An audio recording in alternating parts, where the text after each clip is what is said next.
hello लोगोफोर बरायबाय बड' जब info अफिशियेल इउट्यूब चेनेलाव आसा खालामो गासैबो मोजां दङ दा फाइनाली नोंथांमोन थाखाय लेटेस्ट आपडेट स्कलारशिप दा सिगां बोसोरनि बायदि फैबावबाय बेनो जाबाय ईशान उदय स्कलारशिप दा नोंथांमोना पार मान्थ बेसेबां मोनगोन आरो लोगोसे बेसेबां स्टुडेन्ट्स मोनगोन जों गासैबो डिटेल्सखौ सावरायगोन जाय नोंथांमोना चेनेलाव गोदानै फैदों साबस्क्राइब खालामना ला बेफोरबायदि माखासे स्किमनि बागै आपडेट मोननो आरो लोगोसे साख्रिनि नोंथांमोनाहाय आपडेटखौ मोननो दा रेजिस्टारा सोलिगासिनो दङ आरो लास्ट डेटआ 31 अक्ट'बरसिम थागोन आरो नोंथांमोना जायफ्रा सेलेक्ट जायो नोंथांमोना दानफायावनो रां मोनगोन आरो नर्थ इस्टआव गासै 10,000 स्टुडेन्ट्सनो बेखौहाय होनाय जागोन दा फैगौबो खालामा जों प्रसेसखौ नायगोन मा खालामनांगौ खालामनाङा नाथाय जायफ्रा सिगांनिफ्रायनो नायबोबाय थादों थ' नोंथांमोनाथ' मिथिखागौ आरो बे जाबाय अनलि फर इउजि स्टुडेन्ट्स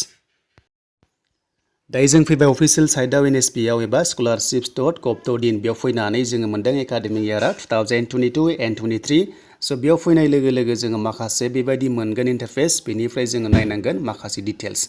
दा बिदिब्ला जों मोनगोन गाहायाव माखासे स्किम बेनो जाबाय सेन्ट्रेल स्किम्स बेनिफ्राय इउजिसि बेनिफ्राय स्टेट स्किम्स दा बे गोग्लैगोन नोंथांमोननि ईशान उदय स्कलारशिपआ स्पेशेला जाबाय इउजिसिनि आन्डाराव अनलि फर नर्थ इस्ट स्टेट्सनि थाखाय दा बेयाव नोंथांमोना मोनदों अपेन टिल 31 अक्ट'बरसिम थागोन मानोना बिनि लास्ट डेटआ 31 अक्ट'बरसिम थागोन आरो नोंथांमोना रेजिस्टार खालामनानै एप्लाइ खालामनांगोन माखासे प्रसेसनि गेजेरजों दा बिदिब्ला नोंथांमोननि गाइडलाइन्सखौ नायनोसै जे सोर मोनगोन आरो बेसेबां मोनगोन एबा मोना दा बेखायनो जोङो बेयाव गाइडलाइन्सआव क्लिक खालामदो आरो गाइडलाइन्सआव क्लिक खालामनाय लोगो लोगो गासैबो डिटेल्सआ फैगोन नोंथांमोना जेबो गोनो गोथो जानाय नङा आरो बे राङा बेसेबां मोनगोन आरो दानफ्रोमबो मोनगोन ना मोना दानिया जोङो फैदो नायनोसै दा बे जाबाय लोगोफोर नोंथांमोननि गाइडलाइन्स इउजिसिनिफ्राय फैनाय आरो बेयाव बुंदों स्क'पआ एबा नोंथांमोननि माखासे डिटेल्सआ जाबाय 10,000 फ्रेश स्कलारशिप्स एभ्रि इयार बिगिनिंनिफ्राय बुंदों आरो 2014-15 निफ्रायनो होबोगासिनो दङ जेरै जेनेरेल डिग्री कर्सेस बेनिफ्राय टेक्निकेल आरो प्रफेसनेलनि थाखाय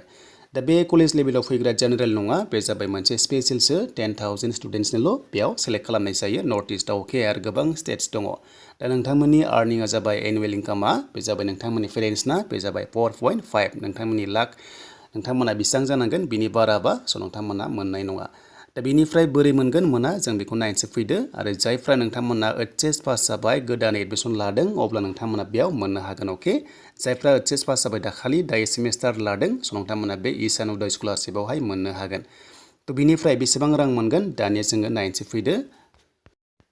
दायो जों फैबाय एमाउन्टआव बेयाव फैनाय लोगो लोगो 5,400 पार मान्थ जेनेरेल डिग्री लानायफ्रा मोनगोन आरो लोगोसे जायफ्रा technical line professional medical paramedical curses लादों नोंथांमोना मोनगोन 7,800 पार मान्थ स' नोंथांमोना मोनदों बेयाव एमाउन्टखौ मोनदों जेरै नोंथांमोना 5,400 मोनदों पार मान्थ स' नोंथांमोना डेट मिन्स बुजिबाय दानफ्रोमबो नोंथांमोना 5,000 7,000 मोननो हागोननो नोंथांमोननि क्लास लायै क्लास एबा नोंथांमोननि माखासे टेक्निकेल लाइन बेनिफ्राय जेनेरेल दङ दा जेनेरेला खम बेनिफ्राय टेक्निकेल लाइनाहाय बारा दङ डेट मिन्स नोंथांमोना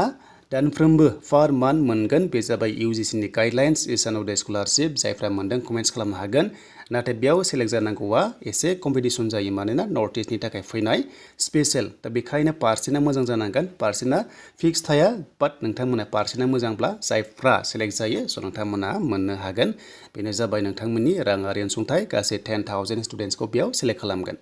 दा बे गाइडलाइन्सखौ नोंथांमोना फरायनोब्ला आं नोंथांमोननो होदों PDF फाइलखौ डाउनलड खालामना ला अब्ला गासैबो डिटेल्सखौ नोंथांमोना मोनगोन आरो लोगोसे रेजिस्टार प्रसेस एप्लाइ प्रसेस नोंथांमोना लाना फैगोन बेखायनो भिडिअखौ नोंथांमोना नेक्स्टआव नायनो दाबाव दा बेनि सोमोन्दै स्कलारशिपनि आपडेट आरो जेब्ला माखासे स्कलारशिप फैबावगोन नोंथांमोना नेक्स्टआव भिडिअ लाबोगोन आरो लोगोसे HD स्कलारशिपनि बागैबो नोंथांमोननि थाखाय भिडिअ फैगासिनो दङ स' नोंथांमोना नेक्स्टआव नेबानो जाबाय